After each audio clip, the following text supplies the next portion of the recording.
estamos haciendo cosas, pues estamos trabajando ahí en los grupos de economía social y solidaria, donde tenemos harta vinculación con las comunidades, o sea, tenemos hoy día la RUES, que es la Red Universitaria de Economía Social y Solidaria, entonces se generan como todas estas dinámicas de intercambio, y también participan asociaciones, ¿no? Y cooperativas y tal. Ah, qué Así que entretenido, qué bueno. está muy interesante, sí, sí. Qué bueno. Sí. Bueno, yo creo que se van a abrir una línea de investigaciones fenomenales a partir de ver cómo se ha reestructurado la red de economía solidaria, por ejemplo, a partir de lo que fue la pandemia. O sea, va a ser fascinante ver cómo se rearticulan, qué reacciones tuvieron, no sé. Es que claro, se articulan, pero muy en la línea de la economía popular, ¿no? Como de resolver la precariedad, pero no alcanzan a llegar como a niveles de institucionalización un poco más altos, pues. Entonces, Claro, claro, claro. que igual no es fácil también por el contexto en el que estamos, ¿no? Claro, exacto. Yo espero que con el cambio constitucional esas cosas vayan siendo más fáciles, ¿no? Ojalá, ojalá. ¿Cierto? Esperemos, esperemos. Sí, se viene un debate interesante. Sí, sí, sí, sí, sí. Vamos a ver cómo llegan los grupos políticos y la capacidad de convocatoria que puedan tener ahí de llegar a los representantes al Parlamento, o sea, Sí. la convención.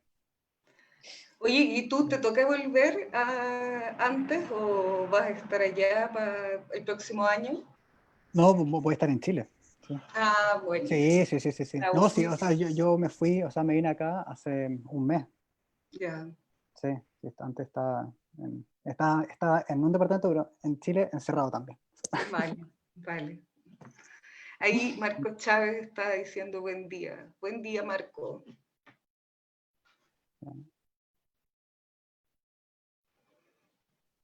Hay una pregunta, ¿y cuándo Joan Robinson si será discriminada de nuevo como en Cambridge? Estamos viendo si es que podemos hacerla para la última sesión a Joan Robinson, justamente porque el profesor tuvo un problema, que el profesor no pudo hacer la presentación de Joan Robinson, sí que estamos viendo si es que se puede hacer para la última sesión. Así que para Fabio, con su consulta de la mejor exponente, ¿no?, del post-keynesianismo, una de las más grandes economistas, seguramente esperemos tenerla para el 30 de diciembre. Vamos a esperar, Karim, 3 minutos, queremos como su Dale, último, dale, tranquilo. 3 minutitos partamos. Si quieres, podemos probar la presentación para, no sé si Claro, tiene... pero me dice acá que está Doro- inhabilitada para a ver, compartir la espera. pantalla. Sí. Dorotea, creo que tiene la Ya pantalla... está listo, está listo. Ah, está listo. Ahora sí. Hola, Dorotea. Hola, Karin, gracias por estar con nosotros. Perdona que mi cámara no está bien. ¿Ah? Tranquila, tranquila. Yo te iba a saludar en el mail y me daba cuenta que era el envío de Zoom, así que te aprovecho de saludar acá. Muchas gracias. Así que tú estuviste con la Beni Escobar también. Sí, sí, sí, sí. Sí, porque cuando empezaste te iba a poner, estamos con 100 espectadores. Y ya estamos transmitiendo en Facebook por si quieren empezar también. Vale. Ah, yo iba a ver lo de la... Lo de Ahora la sí presentación. puedo compartir. Dale. Espera, ya. Ah, perfecto.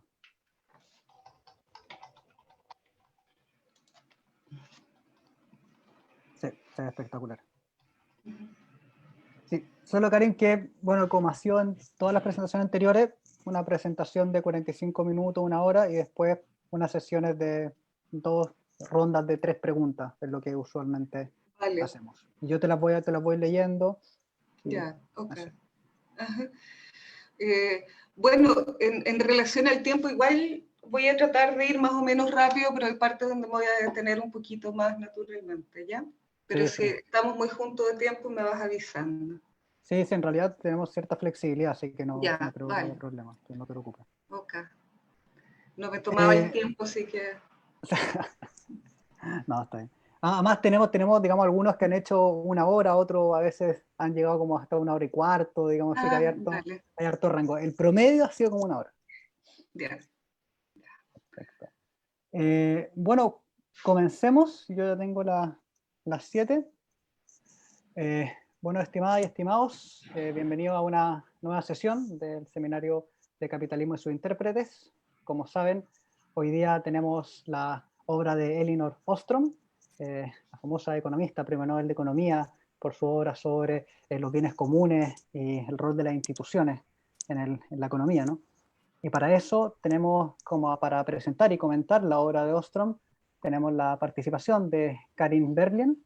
Karin es doctora en Ciencias Económicas de la Universidad de Grenoble, académica e investigadora de la Universidad del Paraíso, de la Facultad de Ciencias Económicas y Administrativas, e integrante del Grupo de Agroecología y Medio Ambiente, GAMA, de la Universidad de Santiago. Tiene una serie de investigaciones, todas en la línea de la economía solidaria, ¿cierto?, y el análisis de las instituciones, y dentro de las cuales destacaría experiencia didáctica para reflexiones colectivas respecto a la sustentabilidad económica, del juego Los Chocolates, de la revista Milk Kayak, didáctica y juegos cooperativos, estrategias de enseñanza y redes cooperativas en la Unión Nacional de Agricultura Familiar de Chile, del libro que fue publicado en Francia, Cómo formarse para la economía social y solidaria. También Economía Social y Solidaria en Chile, racionalidades de la acción colectiva y la emergencia de redes cooperativas. Relaciones entre confianza, cooperación y redes sociales, evidencia experimental en Chile, de la revista Redes. Y finalmente, racionalidades de acción colectiva dentro de microsistemas económicos asociativos, feriados mercados libres en Chile y mercados agroecológicos en el Estado Federal de Paraná, Brasil. Karin nos va a dar una presentación, como tradicionalmente ha sido con el resto de las presentaciones que hemos tenido, de alrededor de 45 minutos, 1 hora más o menos, para luego pasar a 2 sesiones de 3 preguntas cada una, y ustedes durante la presentación de Karin me pueden ir escribiendo las preguntas que tengan para que yo, cuando termine Karin, pueda pasar a leérselas. Así que, Karin, en nombre del Instituto de Estudios Internacionales y el Fondo de Cultura Económica, te queremos dar las gracias por haber aceptado inmediatamente cuando te hicimos la invitación, y puedes comenzar cuando quieras.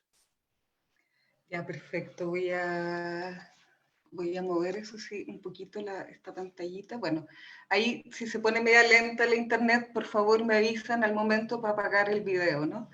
Porque a veces suele pasar. Bueno, antes que todo, José Miguel, cuando me hiciste la invitación, la verdad que me sentí súper emocionada para mí, para mi trabajo, para mi línea de investigación doctoral. En mi experiencia, conocer a Lynn Armstrong fue una cosa que marcó claramente una ruta de trabajo, ¿no?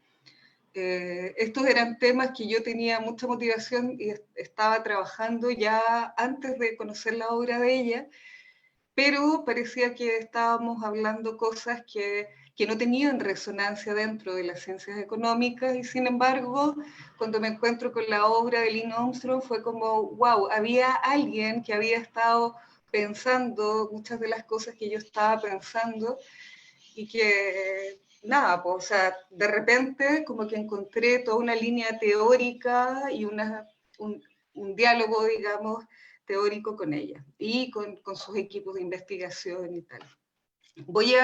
La presentación que voy a hacer, entonces hago esta presentación primero que nada desde mucho afecto y entendiendo que hay mucha gente que trabajó con Lynn Armstrong, formó muchos grupos de trabajo, entonces probablemente hay muchas cosas de ella que todavía ni siquiera alcanzamos a conocer, o parte de sus obras que probablemente están en procesos de desarrollo actualmente, ¿ya?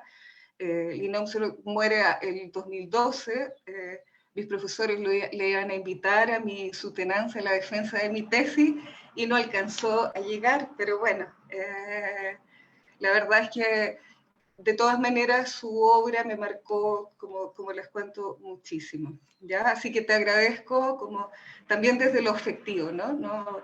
Entonces, porque fue una gran persona. La presentación la voy a hacer no lineal, ¿ya? O sea, en relación a la obra de ella, así que va a ser así como media de ida y vuelta, parto de atrás, como que quiero partir del momento en que yo la conozco, cuál es el contexto, para que también se entienda, ¿no? lo que va pasando dentro de la academia y también un poco lo que significa para la academia cuando Elinor Armstrong obtiene el Nobel de Economía, ¿no? ¿Ya? Entonces, ella obtiene el Nobel de Economía, como tú mencionaste, el año 2009, y lo obtiene a partir de la investigación del gobierno de los bienes comunes, y ese es como su tema central, pero dentro de las escuelas de economía, ella va a representar, va a apelar a una línea de investigación que venía desde la vieja economía institucional, ¿ya? Va a estar esa división entre la vieja economía institucional y la nueva economía institucional. Y Williamson, que también era institucionalista, pero Williamson se lo vinculaba mucho más a esta nueva economía institucional, ¿ya? Claro, Williamson trabajaba con modelos de información, pero Elinor Armstrong tenía mucho trabajo de campo. Entonces ella recogía de alguna manera esa parte de la academia de las ciencias económicas que parecía que no existía, que estaba completamente invisibilizada dentro del debate académico y teórico, ¿ya? Si bien, como les digo, la nueva economía institucional y el análisis de teoría de juego ya habían ganado varios premios Nobel previamente, pero alguien que trabajara con esta diversidad de métodos, como hacía Elinor Armstrong, no había pasado. Entonces, literalmente la gente, los grupos de investigación que trabajaban en una línea más cercana a la de ella, éramos como los marginales dentro de las escuelas de economía. Entonces, no sé, recuerdo que la gente que trabajaba en la línea de Williamson, en ese tiempo yo estaba haciendo mi doctorado en Nanterre, en codirección con Grenoble. Entonces, teníamos en Nanterre, había una oficina que era muy linda, que había agua disponible, caliente, café todo el tiempo, y ahí estaba como la gente que trabajaba en la línea de Williamson, y del otro lado, los que estábamos trabajando con las líneas de investigación de Armstrong, teníamos que compartir impresoras. O sea, a ese nivel como las diferencias que había, unos con aire acondicionado y otros no. Así estábamos. Entonces, cuando aparece el premio de Elinor Armstrong, es como que se remueve, yo diría, en toda Francia, y aparecen todos los viejos institucionalistas que habían estado un poco desplazados, ¿cierto?, de estas líneas de pensamiento dominante, hegemónico, ¿ya? Entonces, por eso es como primero lo que significa para el entorno y la academia que ella hubiese ganado el premio. En ese contexto yo estaba además trabajando con una línea de investigación, como les contaba al principio, que estaba casi pensando como tratando de resolver cómo hacer para resolver estos problemas de complejidad y cooperación. Y bueno, nada, ahí me encuentro con Elinor Armstrong, y en Francia, como fue tan importante, se arma un seminario en Montpellier que lo organiza la Agrópolis. La Agrópolis es una asociación internacional que reúne académicos de diferentes países, pero también asociaciones de la sociedad civil. Bueno, en Francia ocurre mucho eso, y donde los temas que se trabajan son temas medioambientales, temas de biodiversidad, de agricultura, de alimentación, de agricultura familiar y tal. Y bueno, es la Agrópolis, entonces este Centro de Investigación Internacional, esta asociación también, que invita a Elinor Armstrong para hacer un homenaje. Y acá el gesto de ella es primero ofrecer una conferencia abierta donde va a hablar a la comunidad de Montpellier, o sea, es como lo primero, genera ese espacio donde va a conversar de esta tercera vía entre el Estado y el mercado con una gestión colectiva y solidaria del medio ambiente y de los recursos. Entonces ella arma esto, primero propone este escenario, que era como salirse también de los escenarios de sentarse a discutir entre puros académicos, no hay una cosa muy solemne, sino que ella primero abre el espacio y hace el encuentro con la comunidad, ¿ya?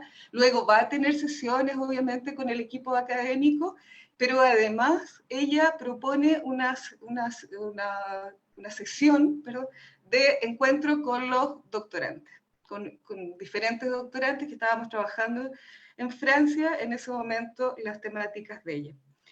Y lo cuento porque de verdad como anécdota es muy significativo. Ella seleccionan todos tenemos que mandar partes de nuestras tesis doctorales, como lo que estábamos trabajando hasta ese momento, se lo enviamos y ella nos da de vuelta y nos dice que tenemos que hacerle un par de preguntas. Entonces nos reunimos con ella, 16 estudiantes de doctorado de 14 universidades de centro de investigación en Francia, a esta clase con Lynn Ostrom. Y yo, la verdad es que le digo así, en toda confianza, el orden fue alfabético, así, ¿no?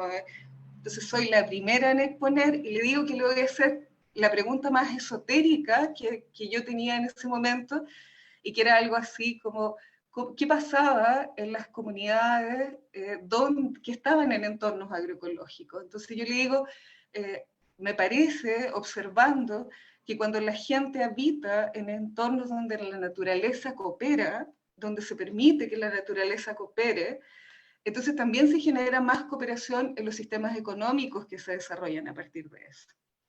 Eso era así como una tesis esotérica, algo así como que la energía de las plantas y el ecosistema y la naturaleza estaban vinculados a los sistemas económicos.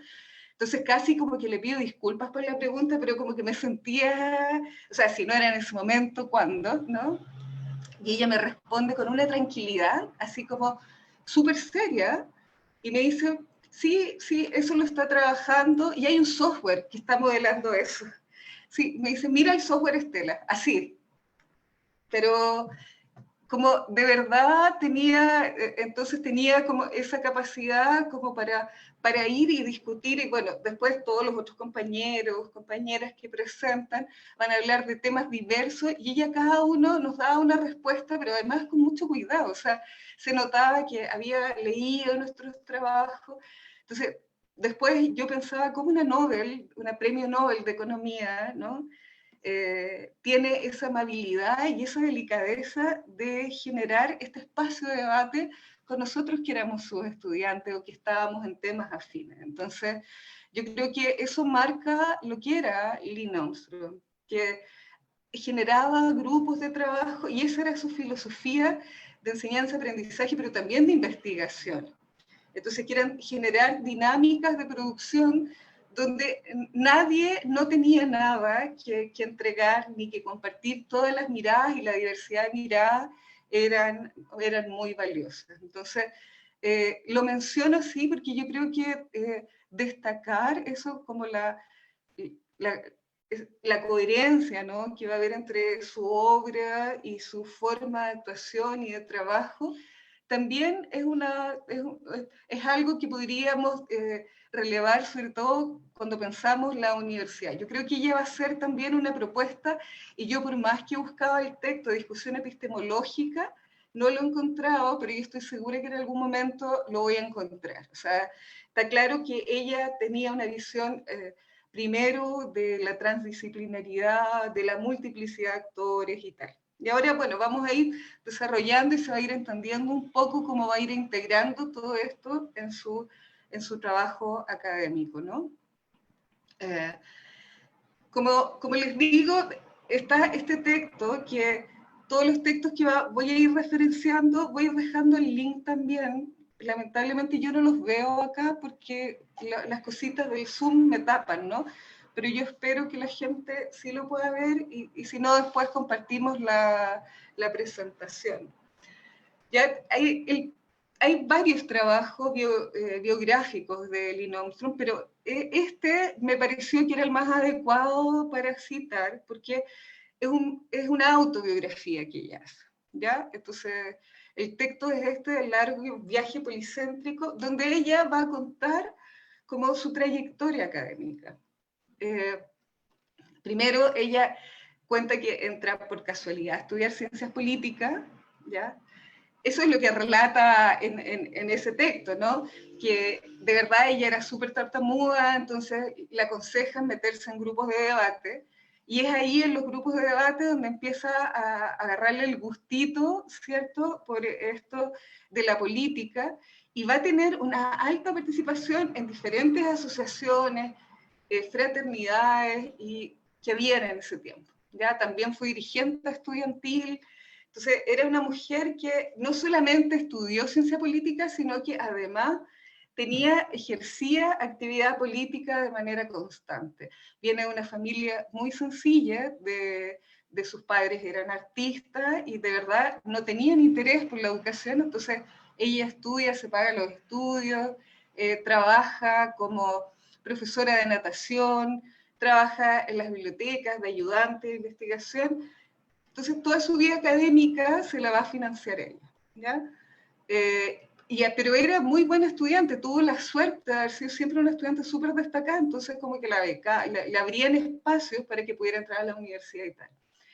Estudié Ciencias Políticas en la Universidad de California, en Los Ángeles, en la UCLA, y luego, titulada en el 57, trabaja como subgerente de personas. Y a pesar de que es como una cosa así que pareciera marginal, pero también habla como del carácter de Lynn. Ella, en ese tiempo las mujeres cuentan, va a la entrevista y en la entrevista le preguntan si sabe escribir a máquina. Entonces, las mujeres, la única posibilidad que entraran a trabajar era en puestos de secretaria. Y ella dice, no, que ella está titulada, que bueno, ella se ofrece, además porque le encantaban los ramos de economía, era muy buena estudiante en economía, entonces ella se ofrece a trabajar de manera voluntaria. Y les dice, si ustedes no creen en más capacidades, bueno, no me paguen un salario hasta que se den cuenta de que efectivamente sirvo para el cargo. Y bueno, al final le pagan igual, no le aceptan eso, pero empieza a trabajar. Y dentro de las cosas que fueron interesantes en esa carrera, es que ella reconoce que gracias a su entrada como mujer, también ella cuando tenía que hacer selección de personal, ponía mucha atención en contratar, en abrir espacios para una diversidad de personas, para mujeres, para judíos, que en ese tiempo, en ese contexto, estaban siendo discriminados, para afroamericanos, etc. ¿Ya? Y mostró con indicadores que finalmente la contratación que habían hecho de ella era súper buena, así para la empresa, digamos, que la empresa destacó que la empresa había mejorado el rendimiento y tal.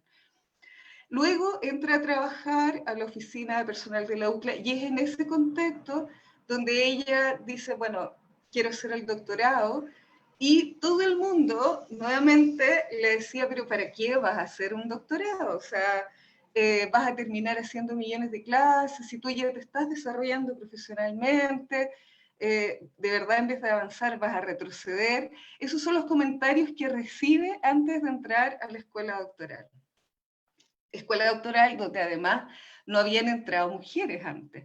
Y bueno, entre ellas, justo ese año, se abre el espacio y entra ella con 3 mujeres más, son 4 compañeras que van a estar becadas en la UCLA, y en el contexto del programa doctoral, nuevamente resienten que la discriminación del equipo docente, que muchos profesores consideraban que era una pérdida de recursos estar invirtiendo estas becas en estas mujeres, ¿ya?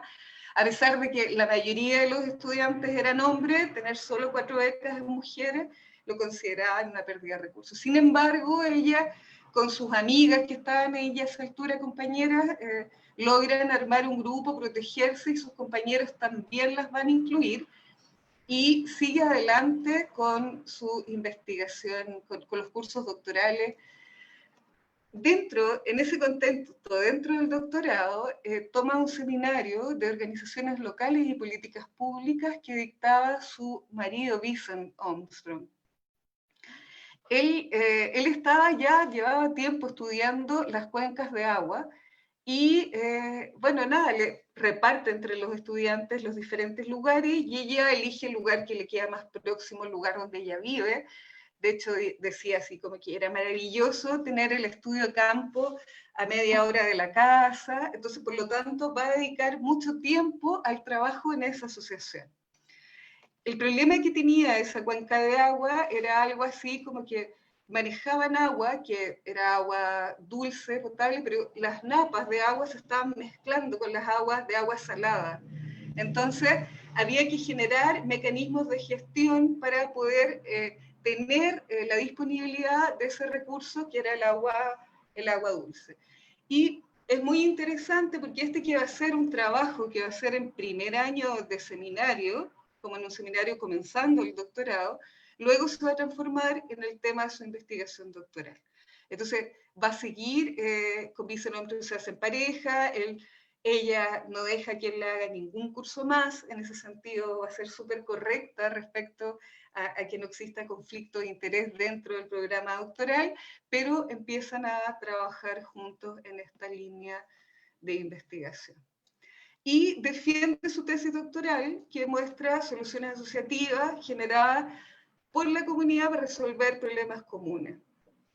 Entonces, imagínense, esto es el año 64. Todavía el problema de la tragedia de los comunes no estaba publicado.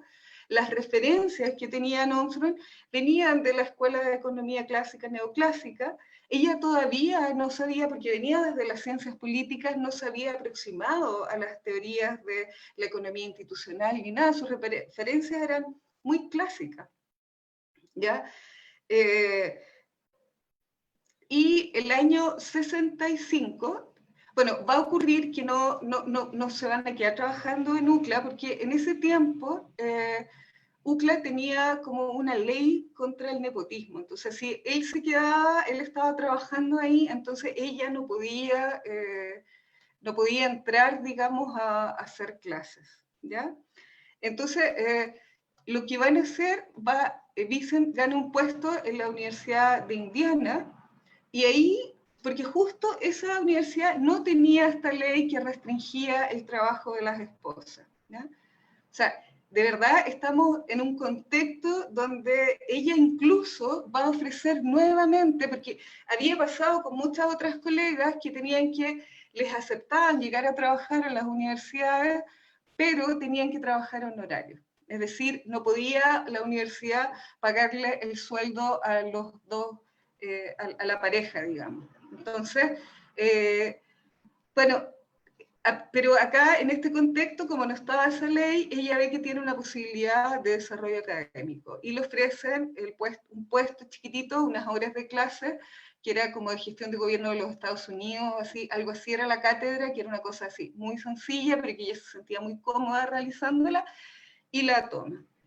En el año 69, ahí, bueno, ella sigue trabajando con Vicent, siguen trabajando, estudiando esto de las cuencas y tal, pero en el año 69, pero así, como en el margen, ¿no? Haciendo unas poquitas horas de clase, por lo tanto no tenía recursos para la investigación, ni ella ni su marido en ese momento. Entonces, inicia una investigación sin fondo.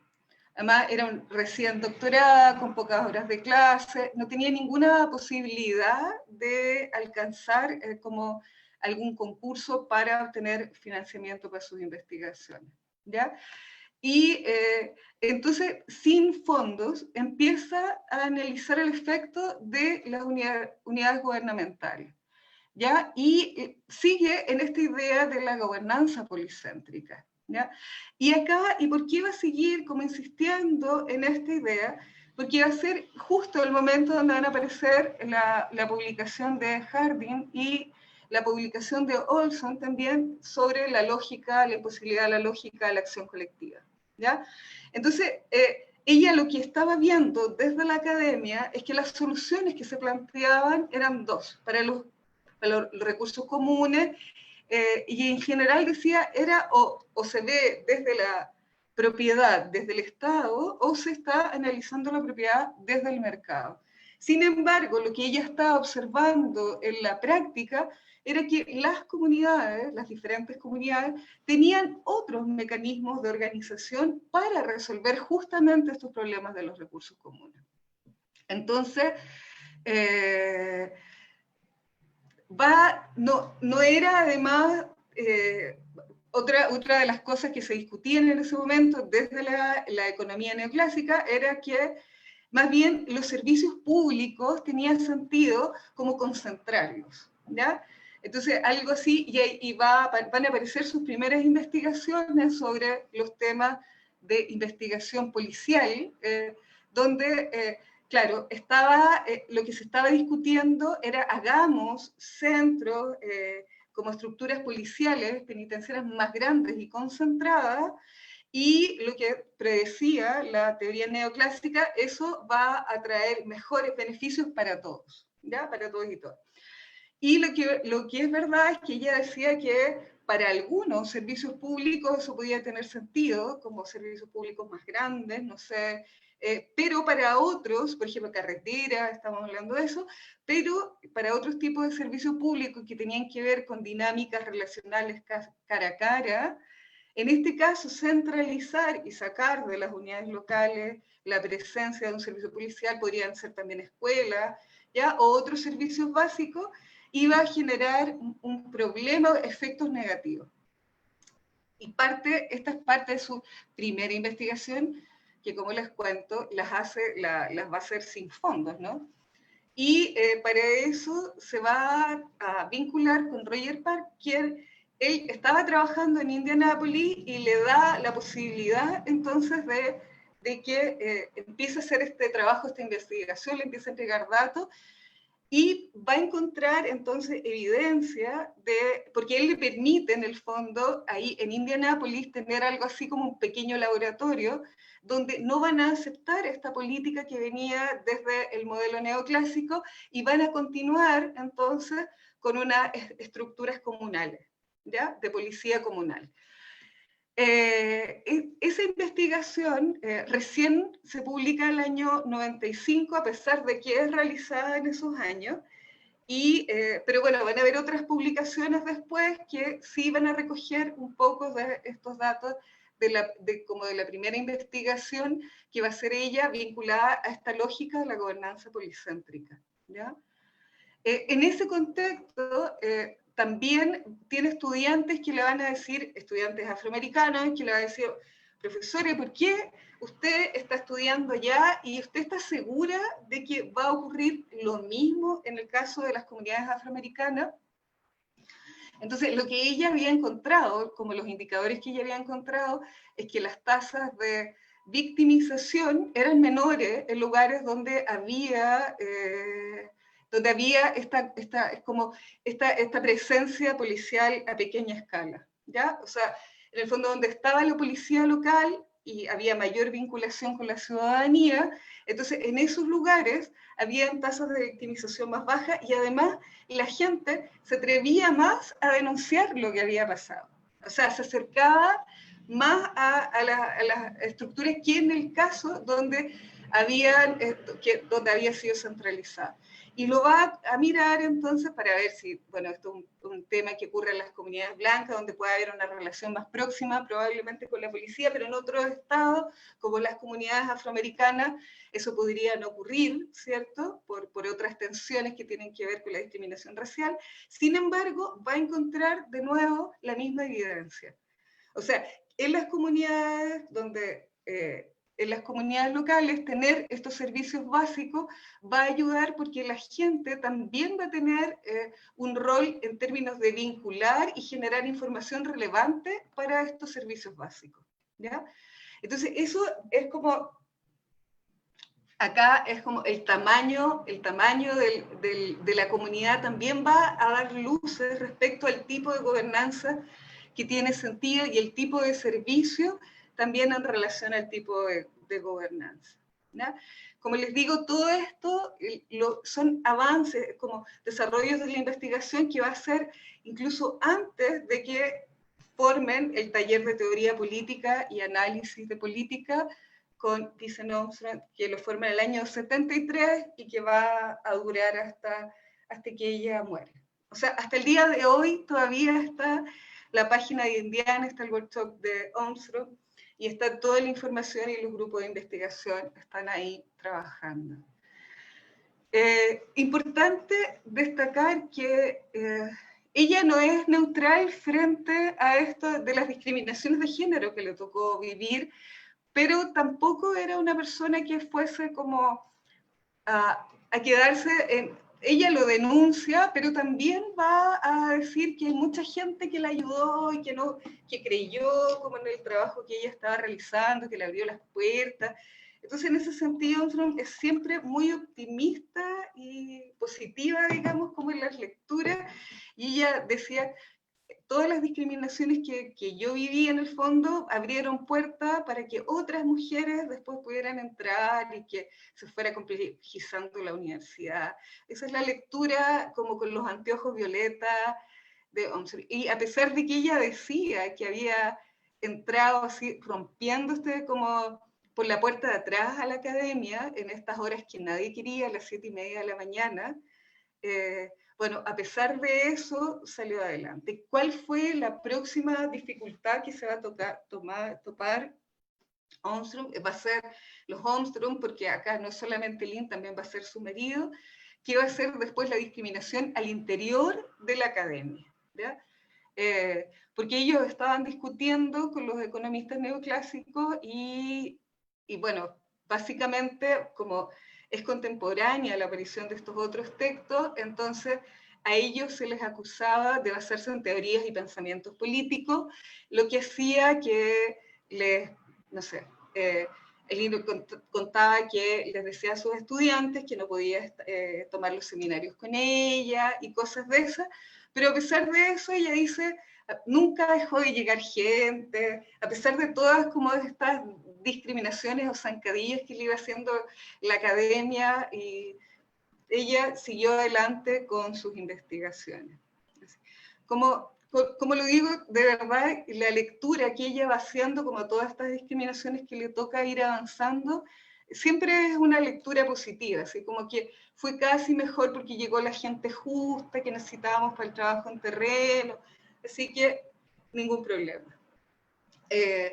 Bueno, así como tenían estas discriminaciones dentro de la academia, también va a tener tensiones y le va a costar ganarse fondos. Por eso, lo que les contaba, ella parte haciendo investigaciones sin fondos económicos entregados para la investigación. O sea, lo va a hacer, pero insiste y va a seguir insistiendo hasta que el año 74 recibe el primer fondo para realizar como investigación académica, ¿ya? Y es acá donde ella va a empezar a tomar como este camino, va a empezar a entrar en este camino de investigación hacia lo que va a ser después el gobierno de los bienes comunes. Miren, esto es un paréntesis, después vamos a entrar en el gobierno de los comunes, pero es nada más como para dejar un minutito para contarles un poco las dos tesis de Olson, para que se entienda cuál era el contexto y el debate teórico que en ese momento había y que le toca enfrentar a Armstrong, ¿ya? Primero, lo que les señalaba, está disponible su tesis en internet, la tesis doctoral, y yo hice el ejercicio que hago normalmente, que es veo los documentos y voy a mirar las referencias, ¿no? Entonces, como también para saber cuáles fueron las lecturas que tuvo Armstrong cuando estaba en términos de economía, y por eso les puedo decir, ella todavía no conocía, no estaba cerca de toda la línea de investigación institucional que había estado previamente. No había leído a Bell, no había leído a Combs, o sea, todavía ella estaba leyendo a Coase con los derechos de propiedad, la naturaleza de la firma. Esa Apigú, o sea, estaba todavía mirando las soluciones de mercado, ¿cierto?, para los problemas del mercado, ¿sí? Como para las ineficiencias del mercado, en el caso de las externalidades negativas, que son estas fallas de mercado, ¿cierto? Entonces, ese era el contexto además teórico que estaba en ese momento en la Universidad de Indiana en Ciencias Económicas. Y en ese contexto es cuando aparece este texto primero es el texto de Olson, igual 65, va a salir publicado después. Olson, Mark Olson, sociólogo, él básicamente lo que va a hacer en su texto, a decir que la gente participa en dinámicas de acción colectiva, pero no lo hace porque tenga una motivación altruista, ¿no?, sino que las motivaciones detrás de la acción colectiva son meramente individualistas. Entonces, eso es lo primero. Entonces, como frente a eso, va a declarar, va a sostener en el fondo la misma tesis que estaba sosteniendo toda la economía neoclásica, que era este sujeto maximizador, racional, ¿cierto?, que toma sus decisiones pensando solamente en sus necesidades, ¿ya? Entonces, esa es como pero él además lo va a justificar y va a decir, esto pasa en los sindicatos, y va a poner varios casos donde uno puede ver que efectivamente, donde él describe que si la gente se va a asociar, no va a ser para resolver un problema común, sino que es como va a instrumentalizar esta asociatividad, ¿ya? Y esa es como la imposibilidad de la acción colectiva en resumen, ¿ya? Y por otro lado está el texto que, esta tragedia de los comunes de Harding, que es como, que va a ser, pero así, tomada, esto sale publicado en la revista Science, pero va a ser de alta divulgación, o sea, todo el mundo, y de hecho ella misma lo señala, esos textos como que nadie entendía que era un bien común, pero sin embargo todo el mundo sabía lo que era la tragedia de los comunes. O sea, no sé qué será un bien común, hasta dónde llega, cuál es la dimensión que alcanza, pero sin embargo todo el mundo conocía a sus estudiantes, alguna vez habían escuchado de la tragedia de los comunes, ¿ya? Y básicamente lo que dice la tragedia de los comunes es que si existe, primero el término común, el término común viene de las estructuras, de las formas de organización que habían en la Europa, en Inglaterra, en Francia, cuando todavía no existían los derechos de propiedad individual. Entonces estaba, ¿cierto?, como estas estructuras feudales donde hay espacios colectivos donde la gente sembraba, tenía sus cosechas, estaban en espacios que eran comunes, ¿ya?